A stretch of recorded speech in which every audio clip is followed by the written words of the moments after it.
সম্মানিত মাছ চাষী বন্ধুরা, আশা করি সবাই ভালো আছেন। তো সেই প্রত্যাশায় আজকে আবারও আপনাদের সামনে নতুন আরও একটি ভিডিও নিয়ে আসলাম। তো ভিউয়ার্স, আজকের ভিডিওটি হচ্ছে যে মাছ চাষের সঠিক সময়। আমরা অনেক খামারি ভাই আছে মাছ চাষ করে থাকি, কিন্তু মাছ চাষের শুরুটা কোন সময় থেকে করলে সবচেয়ে ভালো হয় বা কীভাবে করলে ভালো হয় এই বিষয়গুলো সম্পর্কে জানি না। তো আজকের ভিডিওর টপিকটি হচ্ছে এই বিষয়গুলো নিয়ে। তো ভিউয়ার্স, কথা না বলে শুরু করা যাক আমাদের মূল ভিডিওতে। মাছ চাষের সঠিক সময় হচ্ছে আপনার গ্রীষ্মের শুরুতে, বিশেষ করে গ্রীষ্মকাল শীতের শেষ দিকে। তো এই সময়টাতে মাছ চাষ করলে দেখা যায় মাছ খুব দ্রুত বড় হয়। এবং আরও একটি সময়কাল হচ্ছে যে গ্রীষ্মের শেষের দিকে শীতের পূর্বে। তবে গ্রীষ্মকালে আপনি চাইলে কিন্তু যে কোনো মাছ খুব সহজভাবে যেরকম বড় হয় চাষ করা যায়। শীতকালে একটু টাফ, শীতকালে মাছের গ্রোথটা একটু কম থাকে।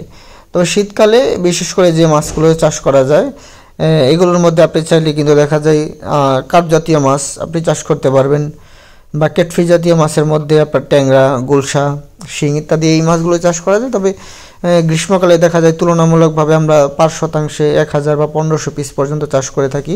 তো অনেকে এর চাইতে বেশি, কিন্তু শীতকালে চাষ করতে গেলে দেখা যায় মাছের যে ঘনত্বের পরিমাণটা আছে, তো এই ঘনত্বের পরিমাণটাকে যদি 50% করে দেওয়া হয়, যেখানে 1500 পিস সেখানে 700-800 পিস করে দিলে তো মাছের গ্রোথটা ঠিক থাকে।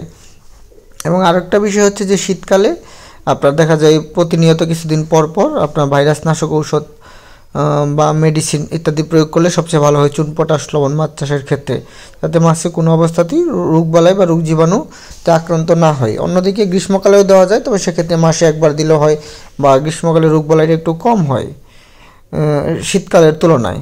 তো গ্রীষ্মকালে আপনি চাইলে কিন্তু যে কোনো মাছ অধিক ঘনত্বেও চাষ করতে পারবেন গভীরতায়, কিন্তু শীতকালে কিন্তু সেটা হয় না।